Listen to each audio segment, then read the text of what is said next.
Yeah, and hello everybody.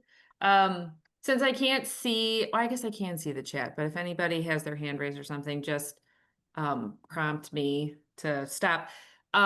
This is really meant so this session is actually being offered at the request of other advisors on campus. Other advisors had said, hey, can we learn a little bit more about that honor stuff?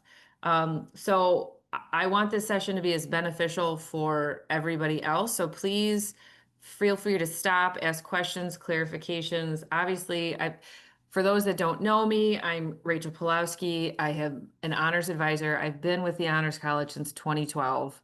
So I always jokingly say, if I don't have the answer to your question, we're all in trouble. There were some people that filled out the Google form that said, hey, if you have questions to help guide my presentation. So I tried to incorporate that. But if you have questions that I didn't really dig into, please let me know. Obviously, we'll get to the point where there'll be a Q&A at the end. So we'll just dig in. Maybe. Okay. So what are we going to do? We're going to gain clarity about university honors, how the requirements work. We're going to know what good standing is and being on pace, because that was a question I got. The different ways that students enter the honors college. I got that question. Differences between first year students, earn-in students, transfer students. So we'll get into that. And then what the pathways are, right, in relation to that. So that's just a 30,000 foot view. So university honors, I love that the screen sharing part is blocking the top of that slide, but that's fine. What it says is university honors. So students who are pursuing the university honors co-major, it is 28 honors credits, and the students need to maintain a 3.3 cumulative GPA.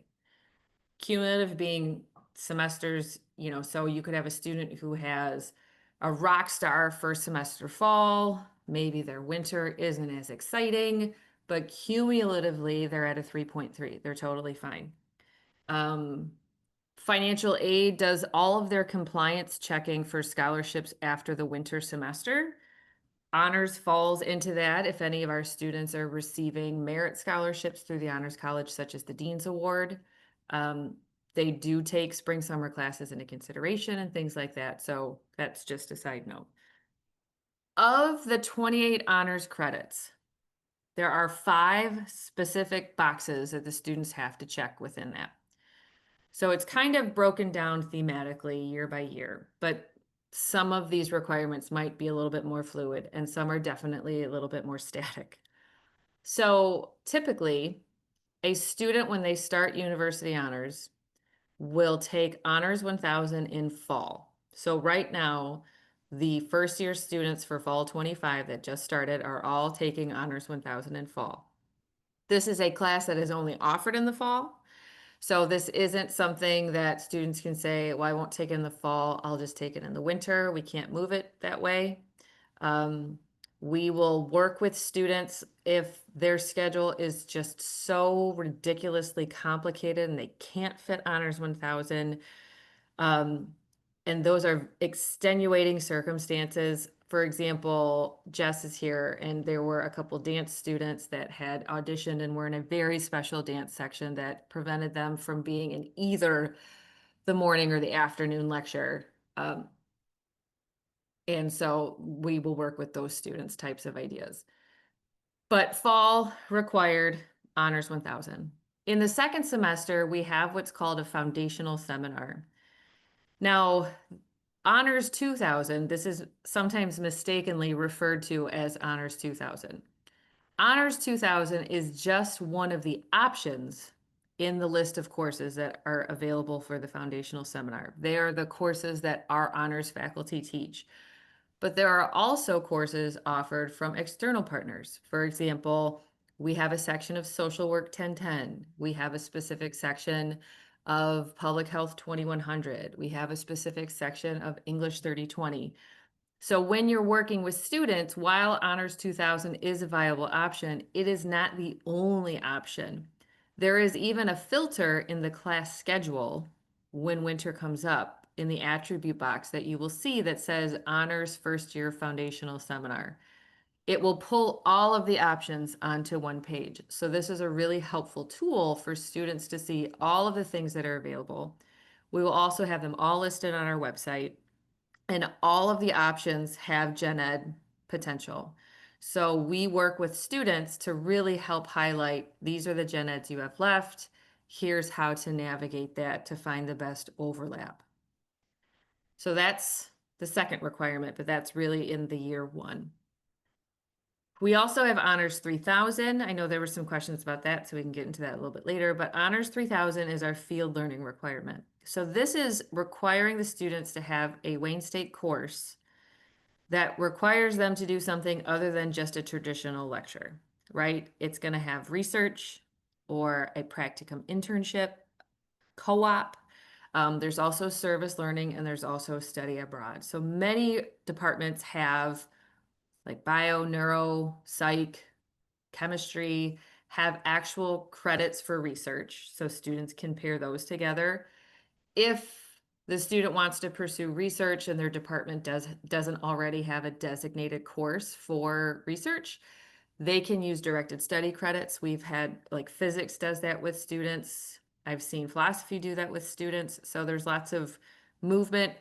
Honors has a directed study course as well that students can use as a pathway to get credit for research that they're doing. The same thing works for practicum, internship, or co-ops. Some departments have an internship course. Political science has one. College of Engineering has one. Michaelet School of Business has different ones for their different majors. But again, if a student is doing an internship, doesn't have the opportunity to register for credit in their major for it, they can always use honors directed study credit for it as well. Service learning, there are courses already existing through the university that have service components attached to it. English 3020, Public Health 3100, Social Work 1010. There's a TED course. Every semester on our website, we list an approved list of courses that we already know have a service project attached to the class. That list is ever changing. So if you ever notice that there's something that your department offers that isn't on our website, please tell us. We love to help advertise courses for all departments. The idea is that the student has to do one experience, one field learning. Many honors students are going to do multiple versions of this just because they're always looking for the extra experiences. So they're going to do research and they're going to do an internship or they're going to do a study abroad. The way that it works is the semester that the student is registering for the Wayne State credit that has one of these 4 areas involved, they would also register for the Honors 3000 0 credit. Think of it like a transcript indicator. That's the semester the student is engaging in their field learning. As long as a student gets a B or better in the course that has the field learning experience, they get an S for satisfied for Honors 3000. So there's always 2 pieces. I'm the instructor of record for Honors 3000. So if students are ever curious, need help, if you have questions, you can contact me and we can obviously work through any questions that you might have. Then the 4th requirement is we have an Honors 4200 special topic seminar. So this is a junior senior course. When we say junior senior, we don't mean by credits. A lot of our students are coming in with ridiculous amounts of credit. So they might be a junior in their 2nd semester of their 1st year.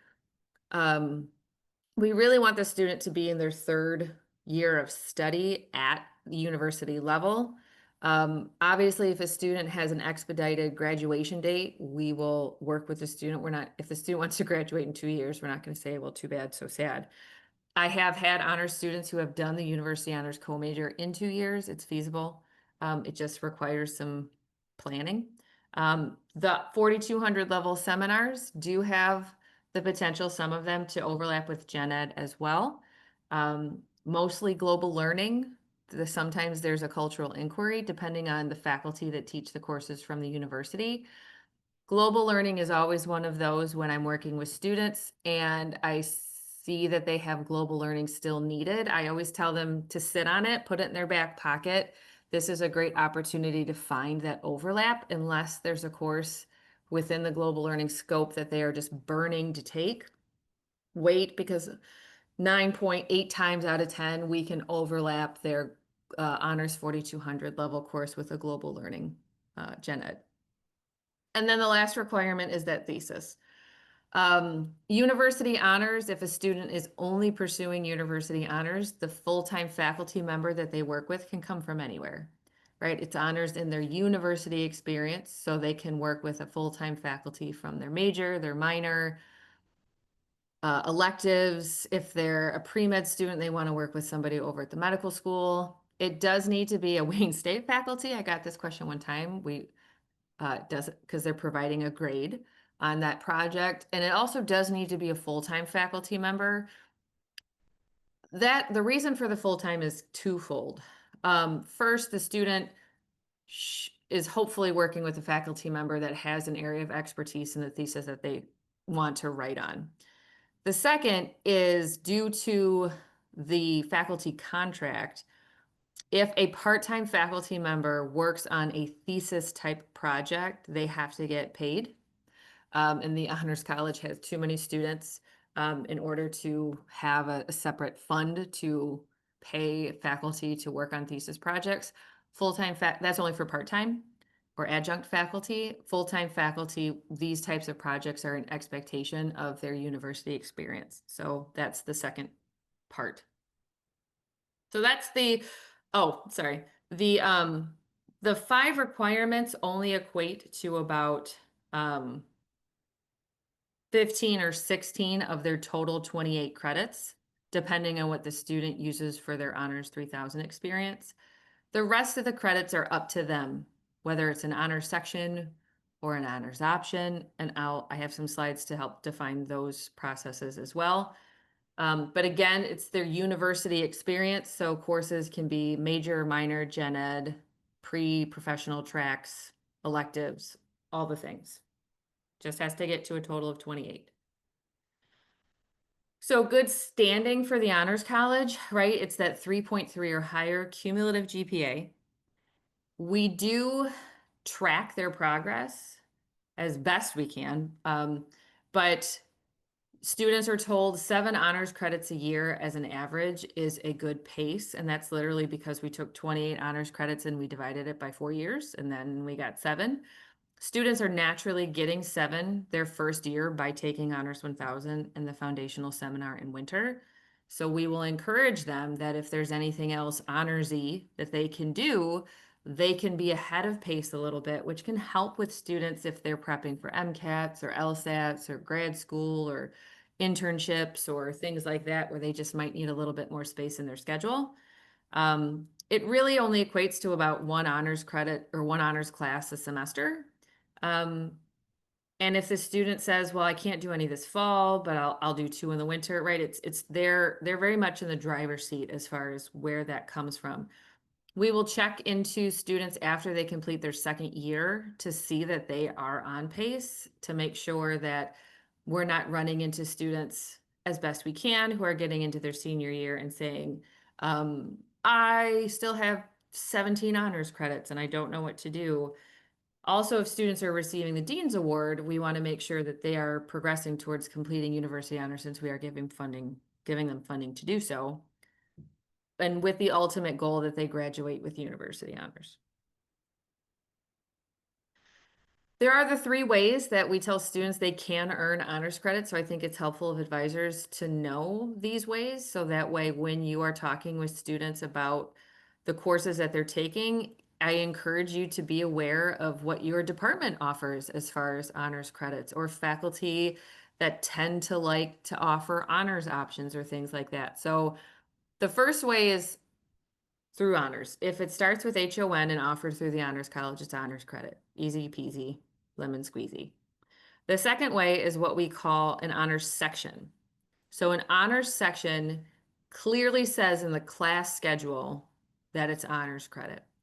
There's a filter in the class schedule that even says honors section. Here's an example in that attribute box.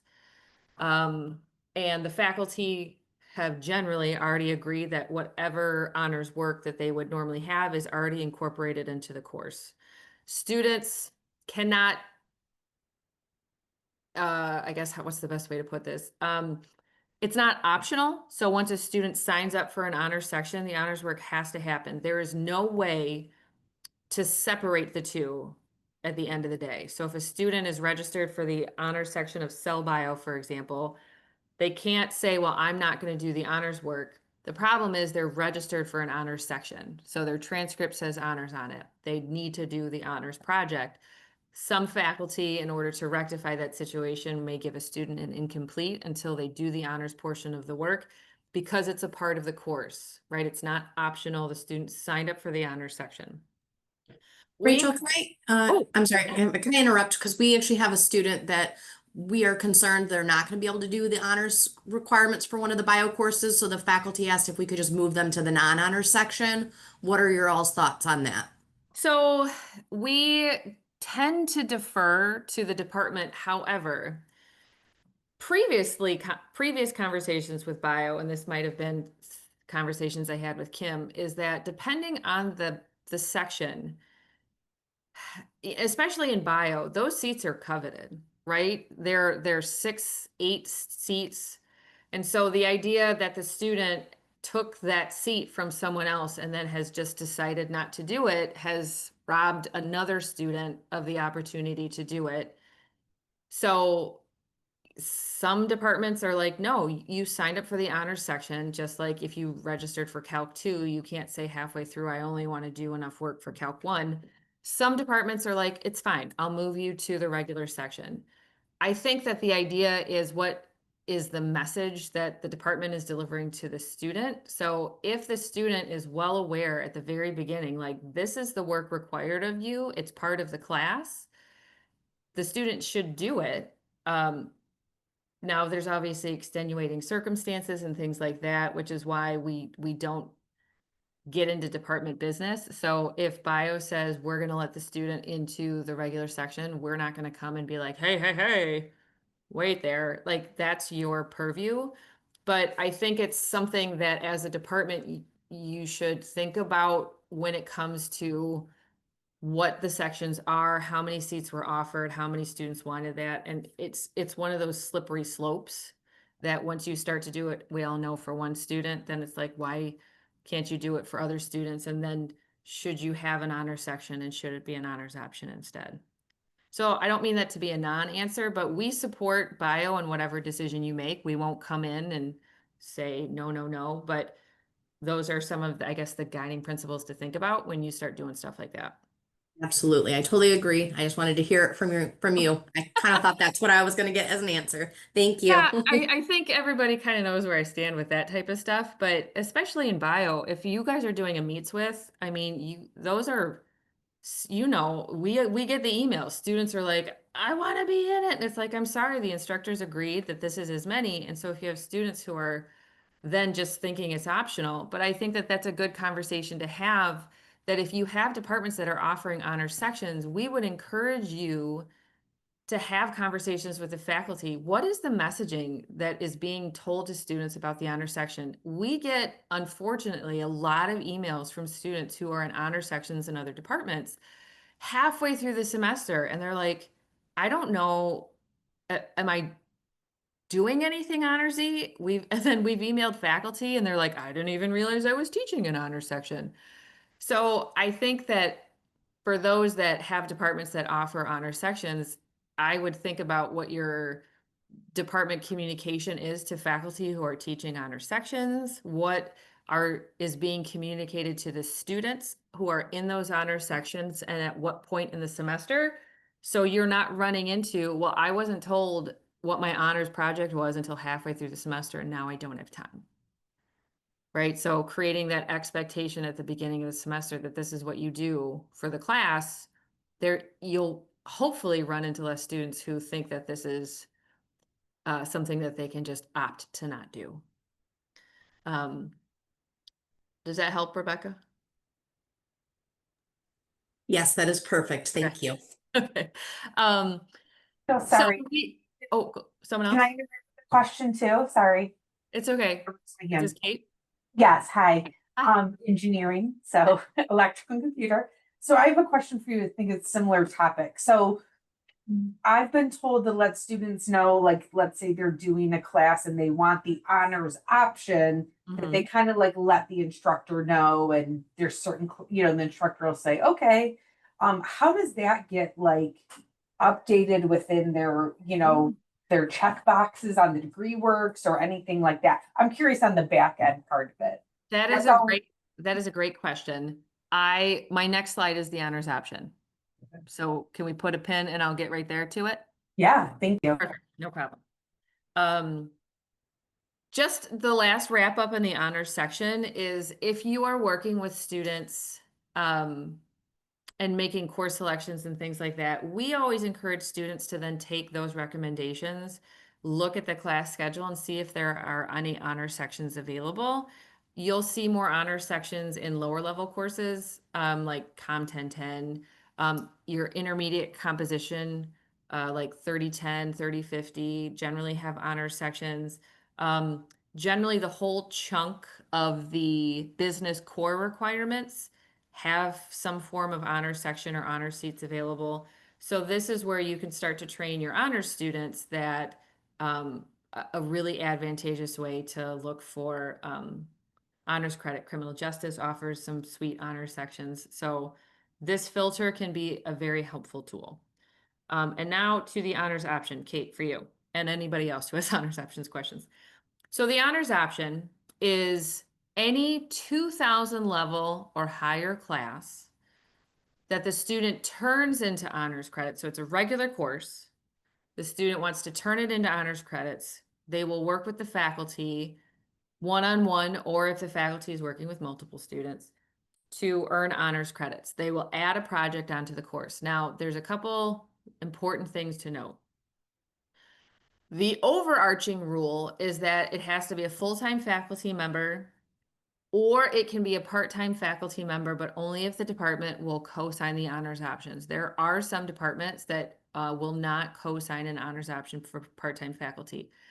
Like psychology will not, and we are now looking at, I think engineering is not.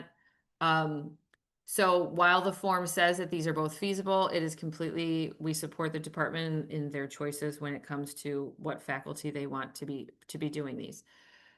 There is always paperwork, though. This is always the catchy part, in that a faculty member, so Kate, to your example, who says they're offering an honors option, the students will talk to them, but then sometimes this paperwork portion gets missed.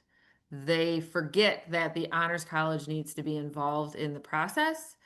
So there is an honors option form that we update every semester to have due dates specific to that semester, that the student needs to turn in by October 1st. Ironically, today is the deadline for honors options for fall. The idea behind that is the student in theory should be working on their honors project over the duration of their semester and not in the last 2 weeks of the class.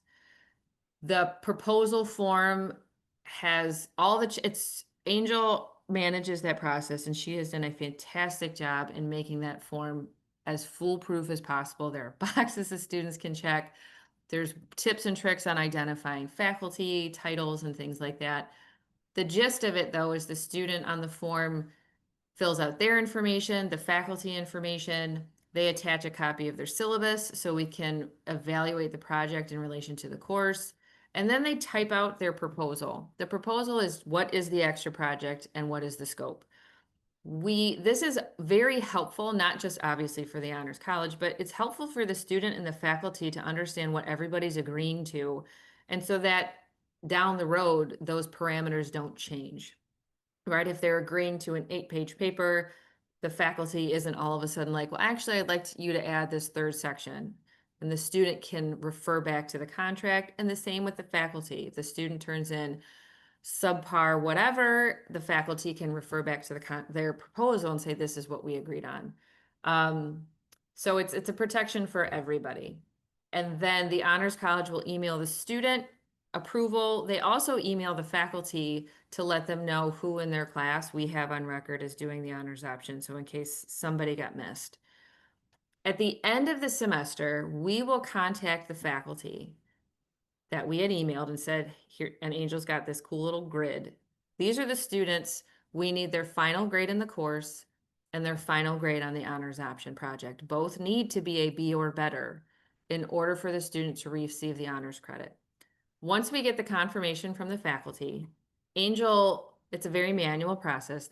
I wish there was a better way, there isn't, sends memos to the registrar's office, and the registrar manually codes that course as honors credit. They put in stars when you're looking up courses for students. In the edit columns feature, there's a comment that you can add. It says comment. That will say honors option, but they will also add on an HN, I think it's an attribute coding. But Kate, to your question, that attribute coding is what helps DegreeWorks pull in courses as honors credit. So, and that's where making sure that your DegreeWorks requirements for your departmental honors are correct. And that they don't need to be updated or changed, because DegreeWorks will only pull what you tell it to. And so if you say specifically, in order to receive departmental honors, the students needs honors in these 3 specific classes, and the student earns honors credit in this other class, it's not going to pull into DegreeWorks. You will have to do a substitution or teach it to do something different. And that's most often what we see is problematic. A departmental honor has maybe a course it has listed that doesn't even exist anymore. And so they're allowing a substitution, which is fine. You can just do and also allow in DegreeWorks to allow that to be pulled in. So if you ever notice that you're working with a departmental honor student, you know that they have honors credit. You can see it in stars. It's coded correctly, but it's just not pulling into your DegreeWorks. You can always email Degree Audit and ask them, like, it should be pulling here. I've tried to do X, Y, or Z substitution and it's still not working. And they can look behind the scenes and see if there's some sort of coding issue or things like that. But that is how the courses get coded. And then based off of that coding, DegreeWorks will read it and pull it into any area that it feels is appropriate. Kate, does that answer your question? So one more question, and maybe this, you can't answer this. So if a student is doing just departmental honors, but not the honors college, then that somehow happens within the department, right? That's still, or did that still go through you guys for an honors attribute? So the students are members of the honors college, regardless of what type of honors they're pursuing. So Okay. students who are doing university honors or departmental honors are a member of the honors college. So their honors option is still coming through us, and we are still working with records to get the honors coding attached to their courses. So once we declare the student, in Chomps as departmental honors, they're gonna be within that system for you guys as well then. So this is a really good question. So if you have a student, because I have a slide in here on how to identify students that we have coded as honor students. The declaration of a student isn't what triggers I guess the membership, right? Because we have too many students when they start off can't be declared with honors, because they, especially like within engineering, they might be in a pre-professional portion of their degree. If they're like pre-nursing, pre-social work, some of these types of ideas. So it's more of an attribute coding that is what we use to track honor students university-wide, all the way up to the provost and president's office. So if you have a student who you can already see is coded as an honor student, and so maybe they're doing university honors and they're also adding on departmental honors, you can do that. We don't need to be necessarily involved. They're already coded. But say you're meeting with John Doe, who in all accounts and purposes, when you look in their record, they're not an honors student. They don't have honors coding. There's nothing from us, but you've recruited them, which is awesome. Hey, you have a fantastic GPA. You should totally do honors. And they're like, yeah, I'm sold. Awesome. You want to declare them as doing departmental honors.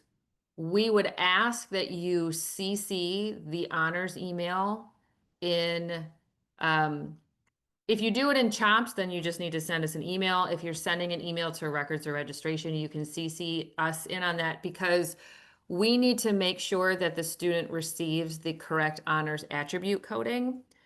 And then we will also make sure that we request that they get access to pre-priority registration, because that's a whole different process. But you have to loop us in that you're declaring a student. Does that make sense? Yes, it does. We're just like, there's just a big transition going on within my department for departmental honors. So I'm just trying to figure out the system. So yeah, that completely makes sense. Thank Yeah. you. Well, and so the reverse is also true. So if this same student who wasn't honors, is just doing departmental honors, decides that they don't want to do it anymore, you need to loop us in that they're getting undeclared as an honors student so we can remove the attribute coding. That because the declaration is not what triggers anything other than the declaration, right? So this happens all the time. Students feel that if they change their major, they've left the honors college. But again, their major declaration isn't the tracking feature. So just like when not students, when advisors have a student, this is kind of a big note. If you have a student who's pursuing university honors and they don't want to do it anymore, please, please, please, please, please do not remove that co-major yourself or email. Send them through the honors college. We have an exit survey. We need to check and see if they're receiving any funding from the honors college that they need to be aware that's going to get canceled. We need to then process the removal of any coding so that they stop getting charged service fees and things like that. And then we also need to make sure that the people that manage pre-priority registration know that that student is no longer needing to be coded to have access. So there's a whole process for university honors that we need to make sure that we go through. So please, if you have a student, just have them email honors@wayne.edu and say, I wish to drop university honors, and we will take it from there. And then you can loop us in if a student doesn't want to do departmental honors.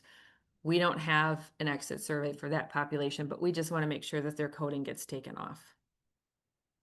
Is that helpful? Hopefully. That was helpful. This is kind of our first where we'll have students who are departmental honors but haven't been like the traditional started as a freshman honors college. So Sure. that's what I'm trying to figure out how that will work going forward. So thank you very much. Very No helpful. problem. Kate, and if you want to talk one-on-one, like if you need to work through some stuff, I am totally available to help you think through how to make like your life easier. Thank you. I appreciate that. No problem. Rachel, Dawn has her hand up. Oh, yes, Dawn. Hello, everyone. So two quick questions. The first one is for department honors, since the Honors College oversees department honors as well. Our department usually waits to have the student establish a GPA first after their first semester of a 3.3 before we declare department honors. Does the Honors College require that? I mean, they could already be university honors, right? Come in as honors. Can we declare them immediately as department honors, even if it's a year before they take one of our courses? So the Honors College, just to help clarify, we don't manage departmental honors. Okay. We will always send the student to a major advisor in order to Mhm. get declared with departmental honors and to make sure that they understand the requirements.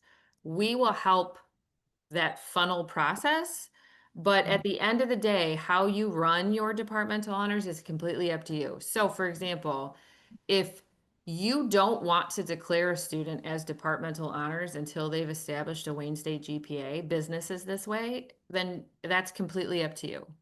Mhm. We tell students like in their first semester, it's kind of like the innocent until proven guilty. You're a 4.0 until proven otherwise. Um, we normally use that for the honors option process because if a student wants to do an honors option in their first semester and they don't have a GPA, we don't hold that against them, especially if they have a faculty member that's working. If you have a student who's pursuing departmental honors and they don't have a Wayne State GPA yet, then, like I said, you absolutely can wait until after the first semester until to officially declare them. I would just think about if they're for sure not doing anything in the first semester that affects their departmental honors, then in theory, it doesn't really matter. Um, so that is up to you. I would just encourage you that, you know, whatever it is, that's just like kind of more of a documented process. Some departments have an application, even though we tell students like, hey, departmental honor sounds awesome for you. We'll say, just so you know, these are your next steps. The first step that we ever tell a student for departmental honors is they need to see their major advisor. Mhm. Because we aren't always aware of what you're doing internally. You may create an application, a different tracking, like how you want to track your honors students. We also, students who are doing departmental honors, the thesis is run through the department. We don't know your process. We don't know what you're telling students as far as how many semesters, what the paperwork is, all of the like the faculty. So we say you need to go talk to your departmental advisor, not only to get declared, but to really understand the ins and outs of that process. Mhm. Does that make sense? Yep, that does. And the other question I put in the chat was, does a faculty member have to actually agree to a student's request for honors option? Can they decline, you know, Oh, not yeah. just for one student, but for, you'd think it would be for all students. Either they're going to do honors option or not. But do they have Absolutely. to do it?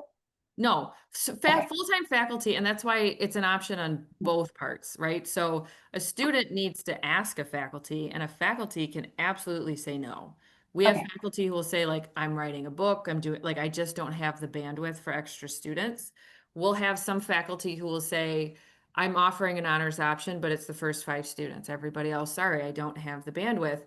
But that's also where we tell students, like, to try to space out their honors credits because you may run into a semester where faculty, for whatever reason, just don't dig it. And so you have to make sure you're spacing out those honors credits. But honors faculty are never forced to.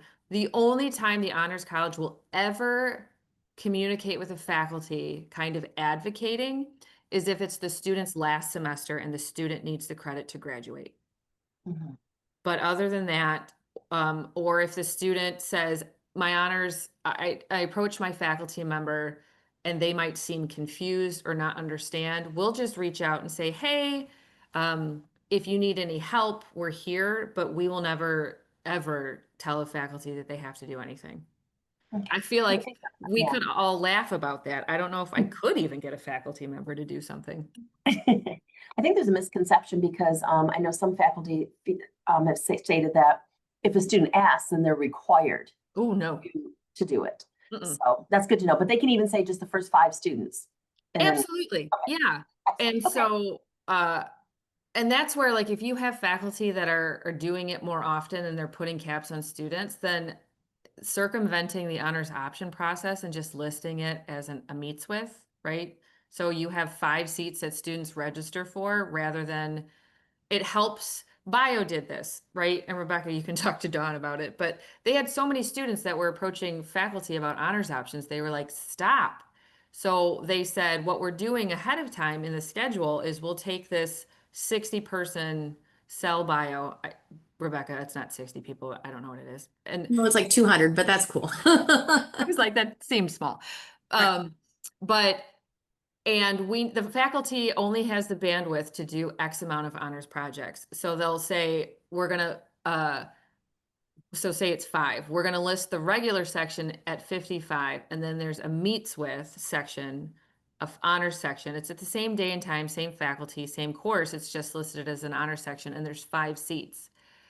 And bio has said, if there's an honors section available, there's no honors options because and we tell our students that just to let you know, if there's an honors section in bio, don't even talk to the faculty. They've already made their decisions. So this could be something that physics, in order to make, and we can talk offline, but any department to make their life easier could say, we notice that faculty in these courses are consistently getting approached by students and it creates confusion, or sometimes faculty feel awkward saying no. I don't know why. They like saying no and lots of other things. But they could say, I have the capacity to work with X amount of students this semester. We're going to list it that way and then just be done with it. So just a thought. Continuing on, so feedback I got in the Google form was like, how are students invited to honors? How does that even work? Things like that. So I just have a couple, ways to enter honors. So for our incoming first year students, FIDIACs, the offer comes through admissions. We set a GPA, and also an ACT and SAT score. If the student is test optional, only their GPA is evaluated. If they're not test optional, everything gets evaluated. And based off of that, they get an auto invite. They'll get an email, they get, depending on how early it is, they get a nice little actual mail. They get invited to come to the honors showcases to learn a little bit more about the honors college. They have to accept by May 1st. The May 1st deadline is firm for the scholarship. So this fall, all students invited into the honors college as an incoming first year student was offered the Dean's Award. There wasn't a Dean's Award and honors only membership. Everybody got the top off award. And if they didn't accept by May 1st, so we got a couple of students over the summer who were like, I didn't realize I wanted to do honors. I didn't even think I was coming to Wayne. We were able to honor their invitation, but the scholarship was shut off. Financial aid was very firm that if the student doesn't accept by May 1st, the Dean's Award no longer gets added. So that's where if you're working with incoming students and you hear that they've been invited, always encourage them. It's better to accept and then rescind than to not accept and try to come back, because I can't bring the money back after May 1st. So little tidbit. They all receive an HP attribute coding. And so that's where I have a screen. I'll show you where that attribute coding is, but HP is what we give our incoming first year students. They are pursuing university honors co-major at a minimum, meaning they can also do departmental honors. And we actually super encourage those students to do departmental honors since they're doing most of that anyway.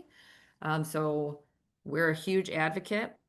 We do have a mandatory meeting with honors students during their Honors 1000 course. So those are actually running right now, where we can sit down with them one-on-one, help explain honors, really dispel myths about where honors fits into their program, how much overlap there actually is. Most students are surprised, like, oh, honors isn't actually that complicated to do. It makes sense within my degree, those types of ideas. Incoming transfer students, we have a similar process where we offer an invitation to join the Honors College through admissions. I have to check with Angel because I'm not sure what I think that the GPA to get invited is a 3.5. We don't invite transfer students who are over 90 credits because they just don't have enough time to complete any honors work pretty much in their last year. They will receive an HT, attribute coding, stands for honors transfer. There are some scholarships available for some students transferring from select schools. Henry Ford and Schoolcraft have articulation agreements with their honors programs with Wayne State. And so right now we have some extra funding available for those students. When John Corvino became the dean in fall 2018, he adjusted things. And incoming transfer students, as well as earn-in students, previously could only do departmental honors. He opened it up that said they can do university honors if they want to. So depending on how many credits the student's transferring in, we have, actually this fall, we have 18 transfer students who are in Honors 1000 who are pursuing university honors because they have room in their degree and they were excited about the course. These transfer students will have to have a meeting over the summer, generally before fall starts or before that next semester starts, so that we can help them understand what pathway makes the most sense for them. A lot of students, it's departmental honors. They are coming in maybe with an MTA. They just have a lot of transfer credit, and so they don't need as many gen eds, and they just don't feel like the 28 honors package makes sense. They really just want to focus on their major, and so we're having a larger conversation about departmental honors. So we also have an earn-in process. So for current Wayne State students, there's an application through the honors website. So honors.wayne.edu. You'll see there's an admissions tab. We do also annually, and Angel does this, so I couldn't tell you specifically which semester it is, but we will reach out to students who have a cumulative GPA, I believe it's a 3.5 and higher, aren't coded as doing any sort of honors, just to say like, hey, you're awesome. Have you thought about doing honors? They receive an HE, which stands for honors earn-in, attribute coding. And Antoinette, I see your hand raised, so give me one sec. This is how you identify an honors student. What you can't see, and it says, please remember that the student's declaration is not how students are counted as a member of the Honors College. This happens a lot, especially when students are first starting off at Wayne. So you might be seeing them during orientation and they say they're an honors student and they say, well, you're not declared, and it creates panic. Students are like, what did I do wrong? Remember, especially because some students are coming in as exploratory, I can't put a co-major on an exploratory degree or a pre-degree. So that's always not the most accurate. In STARS, you will see the academic tab, and I highlighted everything here. It says under the cohorts, attributes, tags, honors, and sports. It's a big one.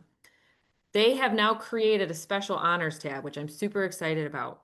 And what I've highlighted is on the student side. The admission side just indicates that they were offered. It doesn't indicate acceptance. We provide the coding on the student side that says that they are 100% in the college. If the student decides they don't want to be in honors anymore, we remove them. There will be new coding that says honors withdraw, honors terminated.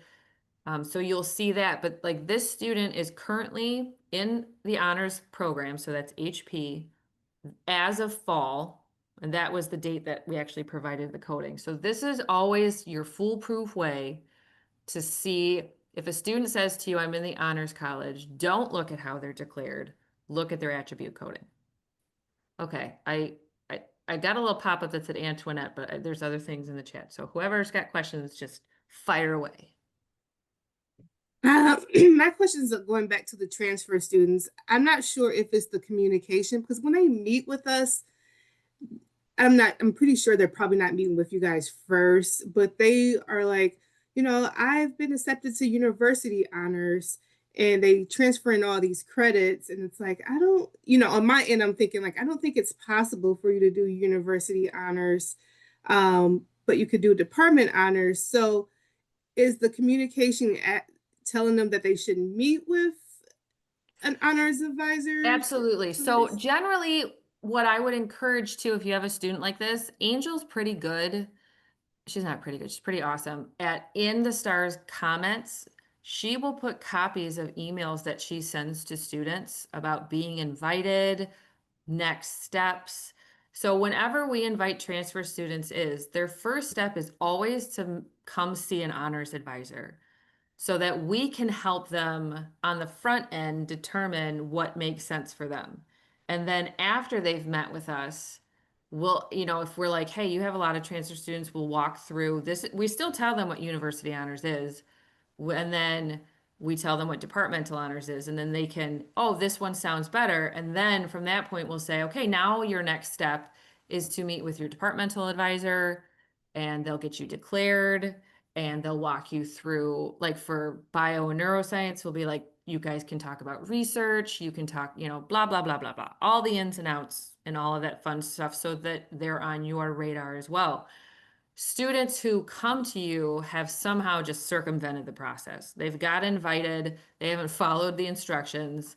And like I will still get students who we invite into the honors college. We say you need to do this. They're emailing me about getting blocks lifted for honors 1000. And we have to remind them, like some of them are like, you have the MTA. You don't need this class. we've had students pursue university honors with the MTA. They just feel very excited about the curriculum and want to do it. So we don't not tell them about it, but more often than not, students are like, departmental honors is my jam. That's where I want to go. So we send them lots of emails. We send them, Angel will sometimes send very specific based off of their majors, like here's information. But and we send it to them multiple times, like you need to, and she even does a campaign in stars that's, you know, the students can make an appointment with any of us and we will walk through what their honors options are. So we are actually looking at that process as well. So Antoinette, I can take your feedback back to our advising group to say like that you're experiencing this and we can think about how we're doing stuff as well. So that's Well, that's thank helpful. you. No problem. My last question is for, so I'm understanding correctly, for transfer students, if they do university honors, they have to do honors 1000, correct? Absolutely. Okay. The only students that circumvent doing like the first year sequence is students who have completed the honors program at Henry Ford or honors at Schoolcraft.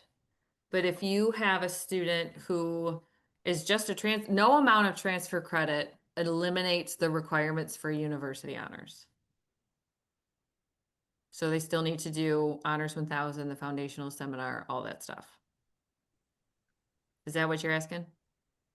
Yes, that's Okay. correct.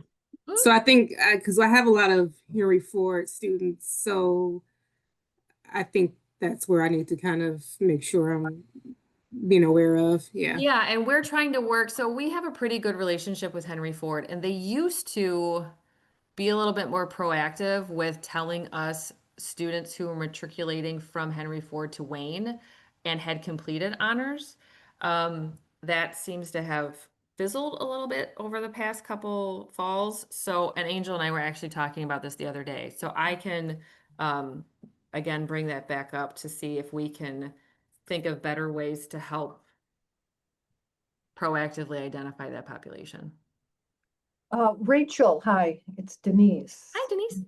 Hey, at what point do the students realize there's a $50 fee? And I'm assuming that's a per semester fee Mhm. if they're in university or department honors?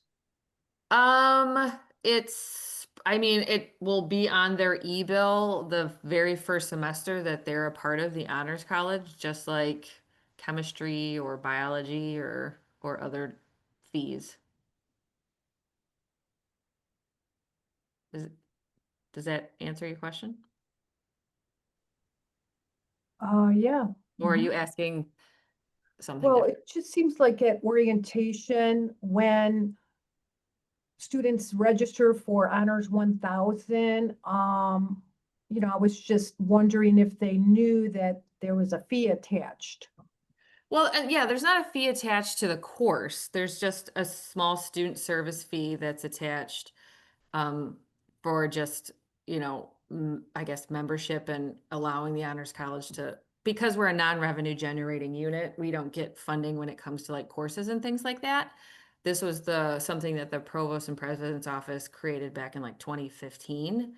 But I guess we don't like put it on a slide at new student orientation to let them like to say like, hey, just to let you know. I mean, just in theory, like not to pick on public health, but like public health doesn't tell students like this is the most expensive major on campus. Our tuition's more expensive than anywhere else or other majors and things like that. So, but we absolutely have conversations with students about it. We don't like hide it. It's not like overtly in our orientation slides or things like that. We're not trying to like dupe the students into being like, haha, you're an honor student, now you have to pay this fee. Many times honor students, especially incoming first year students, because they're receiving funding from the honors college and in an extra top off, the $50 service fee kind of folds into that portion of it. But it's again, not something that we like ever lie about, or if students want to talk about it, we tell students to make sure that they're paying attention to their e-bills at orientation, which is, overtly talking to them about making sure that they understand what they're being charged for. So that would, I guess, include our stuff. Were there any other questions in the chat that I didn't get to? Nope. Okay. We have open advising every Monday and Thursday from 9 to noon and 1 to 3:30. We do offer them in person and virtually. So a student can come to the Honors College and there will be an honors advisor ready. We do also have an advisor that monitors the team's chat, and the student just starts a chat with honors@wayne.edu. And we will adhere to if the student wants to chat, if they want a video call, if they want to call. They're able to do advising that way. So that's still a process that we very much use. And, oh, yay. I'm gonna stop sharing so I can see everybody's faces, because that's my last slide. So questions, if anybody had any last minute thoughts. I am happy to talk with anybody anytime. The more the university and our campus partners know about the Honors College, the better we all can serve our students and create less confusion. We are going to be reaching out. We did see a larger amount of students who had issues getting Honors 1000 on their schedule this semester. And I know that through Teams chats previously, advisors had requested in STARS. I put a comment that the student needs Honors 1000 on their schedule. I also put a copy of the email that I send to students that tell them about their next steps. But somehow that sometimes seems to get missed when advisors are creating schedules for students. And I will tell you that if we tell students they need to register for Honors 1000, but their major advisor doesn't, it's already an uphill battle for us. So if they get a sample schedule and it says, these are the 4 courses you need to take, and it's English and bio and math and speech, and honors isn't on there, we are chasing these students down. And we've had more conversations, like I said, this semester of, my major advisor didn't tell me I needed to take this. Because we are a supplemental program, we're always kind of the back seat. So if there are different ways or better ways to help proactively actively identify students so that when schedules are being created for students, that we can help highlight that they need these courses in your course suggestions, I am totally open to suggestions. Rachel, I have 2 questions then. So I typically do the course recommendations for bio and neuro incoming students. And I know we bring in hundreds of students in those 2 majors. So we have to start that communication early. Mm-hmm. What is the earliest we could get the students that were invited to honors and accepted and need the honors 1000 for when we do schedules so that we don't miss those? So this is not a non-answer on purpose, but it really depends on when the student accepted their honors membership. So students are invited to honors in, like, we're getting everything ready, for the next year. And so we have students who will accept in like December, January, February. You're welcome, Dawn. So, but they have till May 1st, right? We get a huge Right. amount of students that accept in April. And so as quickly as I can get reports, how soon do you start making recommendations for courses, I guess?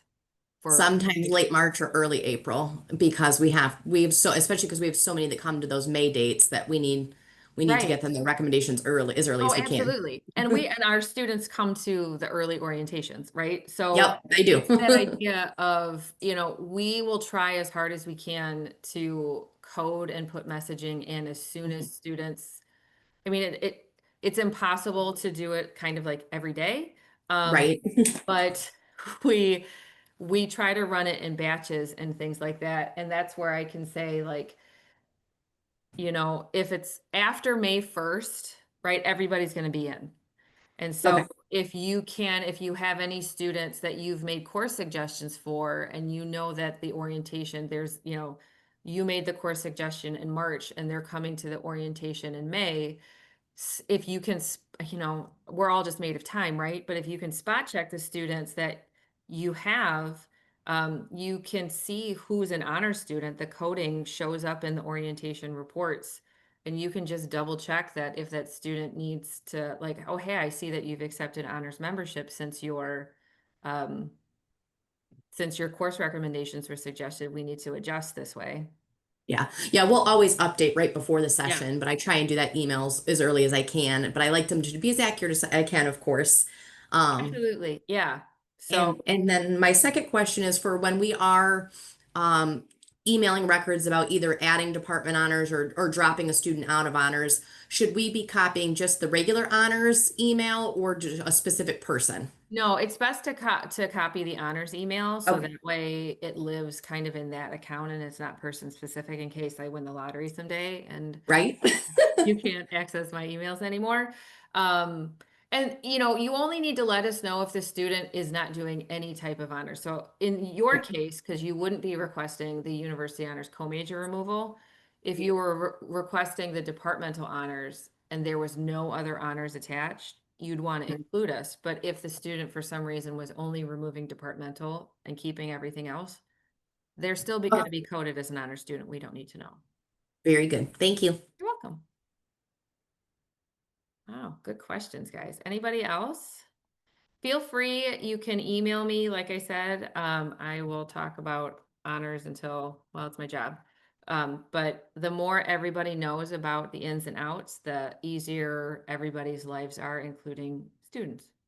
So I put my email in the chat in case you didn't have it, but thank you. Thank you.